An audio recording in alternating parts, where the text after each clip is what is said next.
I wasn't myself. I tried way too hard to be someone I wasn't. I almost felt like I had to live up to these false expectations. I'm reasonably smart and I can play the drums and I've got friends, but I often felt really empty and I didn't know why.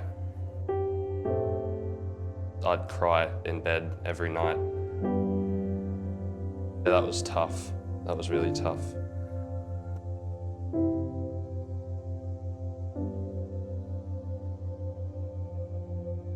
Kia ora, I'm Ellie Kerr and welcome to Treading Water, a series where I talk to a range of people about their mental health journeys and how they found hope and continue to find hope when life gets tough. Today, I'm speaking to my younger cousin, Eli Knox. When I was 7, I was diagnosed with generalised anxiety disorder. As I sort of turned 13 and 14, it morphed into depression. So instead of worrying about homesickness and stuff like that, it became worrying about why I wasn't good enough and worrying about why I didn't fit in. And I just became really sad. I didn't know why. I just thought I was weird or I wasn't normal. That lasted most of my teenage years. It got really bad in 2020 in the first COVID wave. I didn't tell anyone, bottled up everything. I'd go to bed at night crying, stressed about friendships, exams, relationships with family, parties, fitting in, all that stupid sort of stuff. That was when I was at my worst. There were some dark thoughts in that time. What really made you think this is more than just anxiety, what I'm feeling?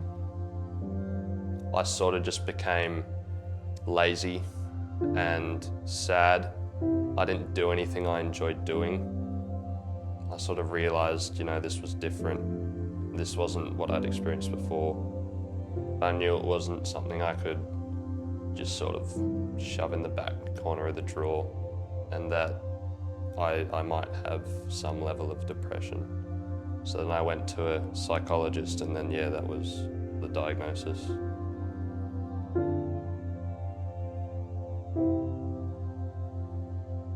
How did you kind of get that out and how did it feel?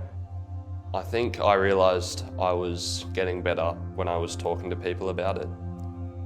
My psychologist said storing emotions is really similar to shaking up a Coke bottle. If you shake it up, it's going to get to a breaking point. If you then to instead sort of release the cap really slowly, it sort of returns to a stable state. When I was able to express my feelings and how I was going, that was when I knew that I was accepting that it was happening to me and why it was happening to me. That was probably the moment that I was able to make my way back up to being happy. Through support systems, I was able to get back to things that I love doing, drumming, music, seeing my mates a lot more, talking to family. What were the places that helped you escape and feel, I guess, safe and happy? As sort of insular as it sounds, I'd go to my room a lot. I enjoyed alone time, but I would play music. I've got a big old record collection, so I'd chuck on an album and just listen to that for however long it was, 40, 50 minutes. If it was at a reasonable hour in the day, I'd go drum, as annoying as my parents might have found it. That was probably the biggest one. I go to a place where I feel like I can be myself and that it's okay to be myself.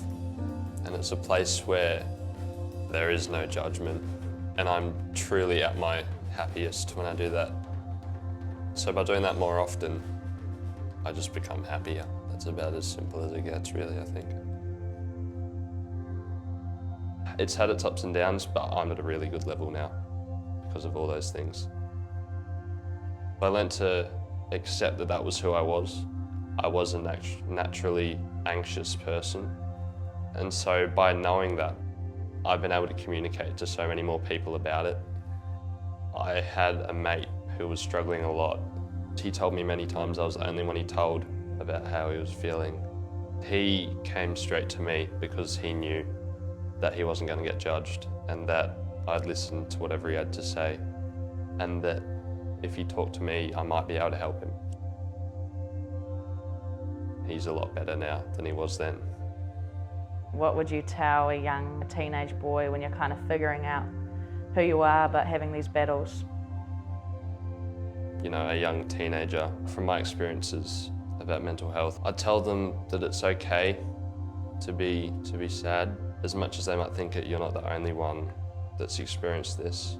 It can affect anyone from, you know, professional athletes to nurses, teachers, builders, the blokes who sort of think they've got to man up and hide it away. I'd also tell them not to try be someone they're not. Often in that teenage phase, you can try and fit in or do stupid things that you wouldn't usually do. I was a massive Star Wars fan, and I thought that was, you know, stupid, but you just need to learn to embrace it and embrace who you are and live for yourself. I think you don't need to live for others. I tell them that this too shall pass.